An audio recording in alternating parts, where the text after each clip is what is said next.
Have you ever felt uncomfortable from something a colleague has said to you at work? Have you ever experienced or seen sexist behaviour at work? Have you ever felt uncomfortable to speak up when you see some unprofessional or inappropriate behaviour? You know, I have, but it's been because I wasn't sure what to say. Yeah, and that's what the bystander training is all about.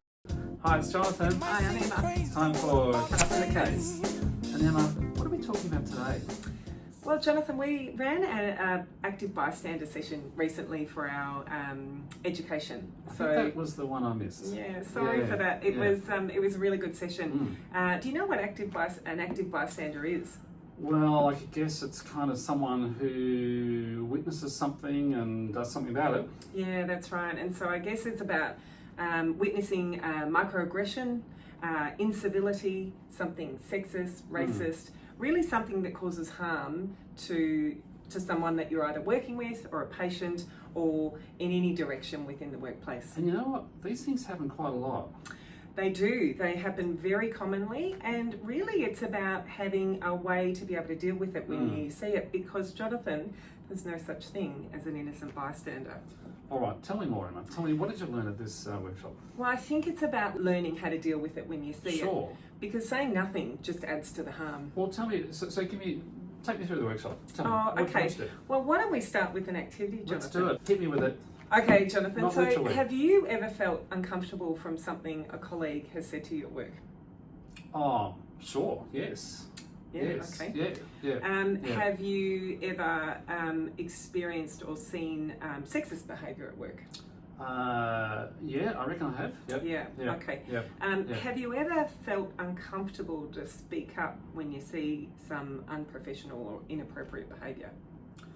You know, I have, but it's been because I wasn't sure what to say. Yeah, and that's what the bystander training is all about. Okay. It's really about giving people the skills to be able to approach the person that's either involved in the inappropriate behaviour or to the person that's experiencing harm. And Right. for that, one of the frameworks that we give people are the 5 Ds. The 5 Ds. Okay. So they are distract.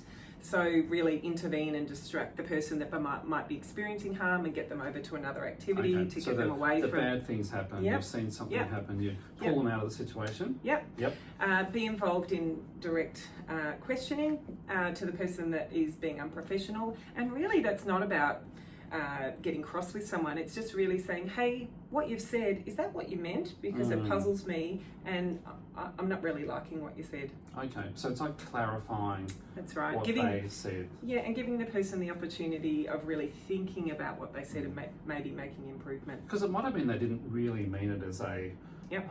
unprofessional thing, it just came out that way. Yeah, or they weren't aware that it was actually They weren't something aware that... it was kind of sexist or Yep. racist or... Yeah, and that it can cause harm. Yeah. But it always needs to be called out when Call you see it out. Got it. Yeah. You may need to delay and do something at a later time, but remember to approach someone that's experiencing harm and providing support is really important. So you might do that at another time because it's not safe at the time. You might document the day, date, time, what happened, your experience of the issue, and then seek to get involvement from the person that was experiencing the harm.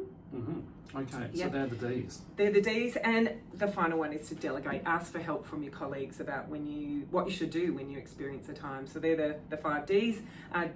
Direct, distract, delegate, delay, and document. So I'm sure you're getting sick of my voice now, Jonathan. No, I'm taking it all in. Okay, good. One thing I want, I was thinking about this. When you experience rudeness or incivility at work, what's the damage that's done?